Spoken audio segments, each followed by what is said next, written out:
안녕하세요. 하루 필수 말씀 충전 하필 큐티 조종환입니다. 오늘 함께 나눌 하나님 말씀은 요한복음 13장 31절에서 38절까지 말씀입니다. 유다가 나간 뒤에 예수님께서 말씀하세요. 이제는 인자가 영광을 받았고 하나님께서도 인자로 말미암아서 영광을 받으셨다, 이렇게 되어져 있습니다. 이제는이라고 하는 시점 자체가 현재로 느껴지고 받았다라고 하는 표현들을 봤을 때 이미 이루어진 과거처럼 보여지죠. 그래서 예수님께서 도대체 언제 영광을 받으셨고 또 하나님께서도 영광을 받으셨을까라고 하는 질문이 뒤따르게 됩니다. 이 문제에 대해서 학자들은 이런 식으로 좀 설명을 하고 있는데요. 여기에 이 영광을 받았다라고 하는 부정과거의 시제, 이제 이미 영광을 받은 상태다라는 이 시제가 사용되고 있는데, 이것에 대해서 카슨이라고 하는 학자는 예언적인 과거다라고 이렇게 소개를 합니다. 그래서 결정적인 죽음과 승귀, 예수님께서 부활하시고 승천하시는 것이 하나님의 구속 계획 안에서 이미 확고하게 성취된 것으로 간주하셨다라고 하는 거예요. 이런 표현을 우리가 또 어디에서 찾아볼 수 있냐면 예수님께서 하늘에서 이 사탄이 번개같이 떨어지는 것을 보았다라고 말씀을 하시는데, 이 보았다라고 하는 완료형 형태의 동사가 이미 이루어진 것으로 말씀하고 계시지만 예언적 과거다라고 그렇게 이야기를 하거든요. 마찬가지로 여기에서도 인자가 영광을 받았다라고 하는 이 표현, 그리고 이미 영광을 받으셨다라고 하는 것이 마침내 이루어지게 될 십자가와 부활, 승천에 대한 이야기가 더 이상 거스를 수 없는 완벽한 성취의 공식들이 이루어졌다라는 것을 보여준다는 거예요. 그게 유다가 나간 뒤에라는 거죠. 사탄이 전략을 세웠고 그 사탄의 전략에 의해서 유다가 나가게 되고 이제 배신의 행위가 이루어지게 될 것이고, 그 배신이라는 것이 우리가 어제 함께 살펴봤던 이 구약의 말씀이 성취되는 것이고, 그 모든 과정들이 사탄과 유다가 합세해서 만들어지는 것처럼 보이지만 결국에는 하나님과 예수님께서 준비하시고 계획하신 그 모든 것들이 이루어지고 성취될 사건들이었다. 그것을 지금 계획하셨고 또 이루고 계신다라는 점에서 이미 이것은 끝난 상황인 거예요. 이루어지게 될 수밖에 없는 과정으로 흘러가게 된다는 거죠. 그래서 이 받았다라고 하는 과거적 표현, 그리고 이제라고 하는 이 표현 자체가 가지고 있는 것이 이제 곧 임박할 일들, 그리고 반드시 이루어지게 될 일들이라고 소개되고 있는 겁니다. 하나님께서 인자로 말미암아서 영광을 받으셨으면 하나님께서도 몸소 인자를 영광되게 하실 것이다. 하나님께서 인자로 말미암아, 그러니까 예수님을 통해서 영광을 받으시는 이 십자가 사건을 통하여서 인류를 사랑하시는 하나님의 그 놀라우신 사랑을 증거하시는 일을 직접 보여주셨다면, 이제 하나님께서도 인자를 영광되게 하시는 이 부활과 승천의 역사를 이루어 주실 것이고 그것이 곧 이루어질 거다라고 말씀하고 계세요. 예수님께서는 어린 자녀들아 라고 이야기하십니다. 이 어린 자녀들이라고 하는 게 고대 세계에서 연장자나 스승들이 제자들을 존경과 애정을 담아서 이 친족 용어를 사용하곤 했었는데, 그런 것들이 포함된 표현이다라고 볼 수 있을 것 같아요. 아직 잠시 동안은 내가 너희와 함께 있겠다. 그러나 너희가 나를 찾을 것이다. 내가 일찍이 유대 사람들에게 내가 가는 곳에 너희는 올 수 없다라고 한 것과 같이 지금 나는 너희에게도 말하여 둔다. 이제 나는 너희에게 새 계명을 준다. 서로 사랑해라. 내가 너희를 사랑한 것 같이 너희도 사랑해라 라고 그렇게 말씀하고 계십니다. 예수님께서 지금 가시는 곳에 너희가 올 수 없다라고 말씀하시면서 가시는 곳이 그러면 어디인가? 이 십자가라고 하는 곳으로 지금 당장은 따라올 수 없게 되겠지만 주님께서 준비하시는 곳에 지금 당장 가지 못하는 것도 마찬가지겠죠. 이 천국을 준비하고 계시고 그곳으로 지금 당장은 갈 수가 없을 거예요. 그러면 예수님께서 지금 당장에 오지 못하는 상황이 되었을 때에 그때 이들이 해야 하는 일은 뭐냐 하면 이 세 계명을 지키는 거예요. 서로 사랑해라. 내가 너희를 사랑한 것 같이 너희도 서로 사랑해라. 너희가 서로 사랑하면 그 모든 사람이 그것으로서 너희가 내 제자인 줄을 알게 될 것이다 라고 그렇게 말씀하세요. 그러면 서로 사랑하라 라고 하는 이 계명 자체가 완전하게 새로운 것인가? 사실 그렇지는 않죠. 우리가 레위기에서도 살펴볼 수 있는 것처럼 너는 너의 이웃을 내 몸처럼 사랑해라 라고 하는 것이 주님의 명령이란 말이에요. 하나님을 사랑하고 그리고 이웃을 내 몸과 같이 사랑하는 것, 이것이 주님께서 주신 가장 큰 계명 중에 있는 것들이에요. 그러면 예수님께서 서로 사랑해라 라고 하는 것이 왜 새 계명이라고까지 이야기하시느냐라는 걸 생각을 해야겠죠.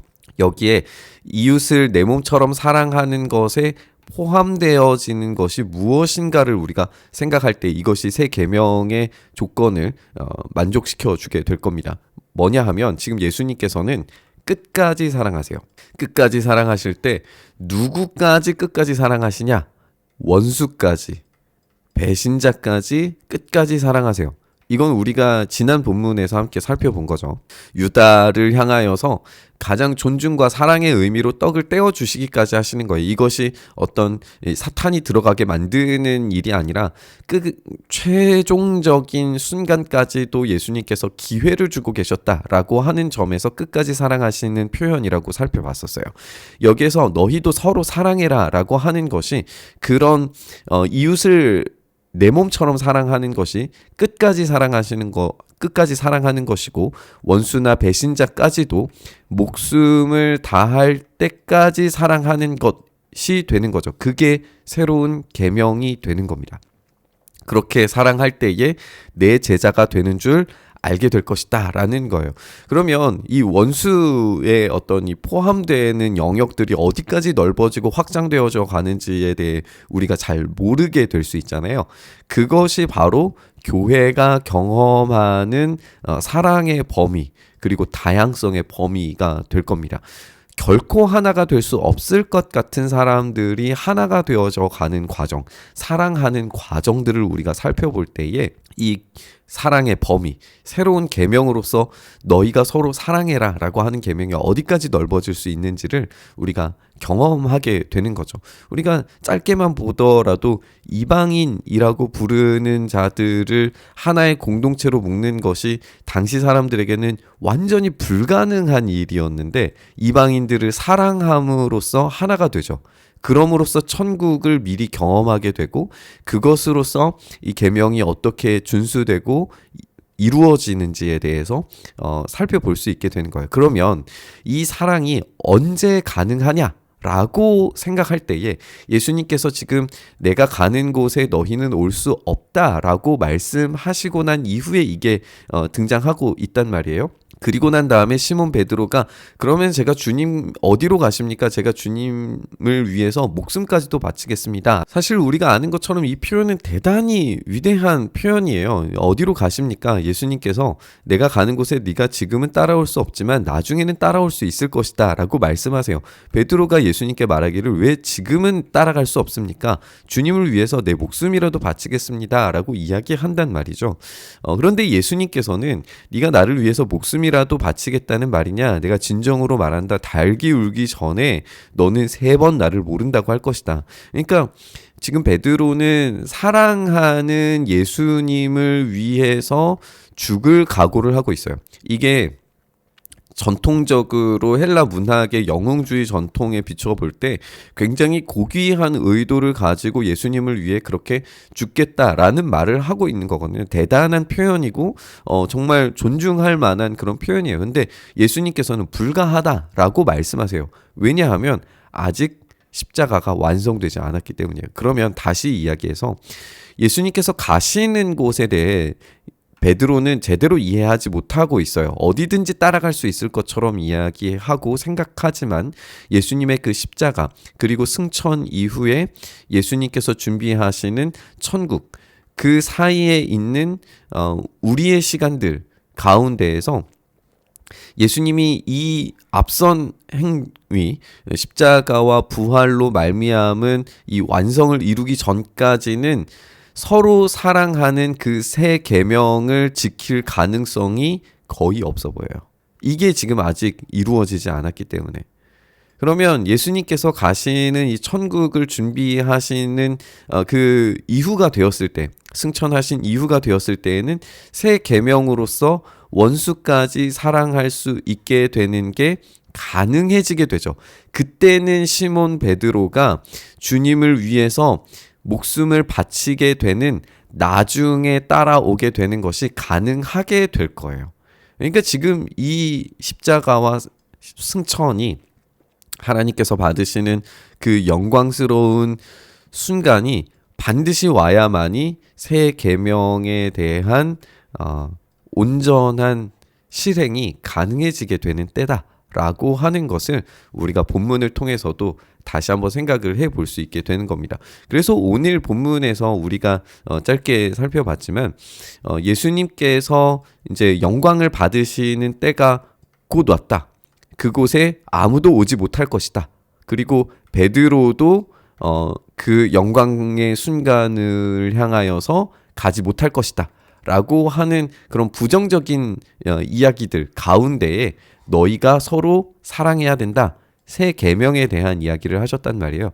그러면 이 새 계명이 바로 이 영광을 받으시는 순간, 그리고 베드로조차도 그 영광을 맞이하기 전까지는 실패할 것이지만 십자가 이후에는 베드로가 그 길을 따라갈 수 있게 됨으로써 새 계명이 완벽하게 실행되는 때가 반드시 오게 되리라 라고 하는 그런 시간의 이야기, 우리 주님의 십자가의 사건에 대한 이야기를 우리가 살펴볼 수 있게 되는 겁니다. 우리가 오늘 이 본문 통하여서 생각해 본 것처럼 우리가 서로 사랑하게 된다라고 하는 것은 예수님께서 원수를 위하여서 자기 목숨을 내어주시기까지 사랑하시는 그 사랑이 성취된 십자가 이후에 가능한 이야기였다라는 것을 우리가 함께 살펴봤습니다. 그러면 새 계명이 실행되는 것은 십자가를 참되게 경험한 사람만이 할 수 있는 일이다라는 것도 생각할 수 있습니다. 이 새 계명이 바로 우리 교회에게 주신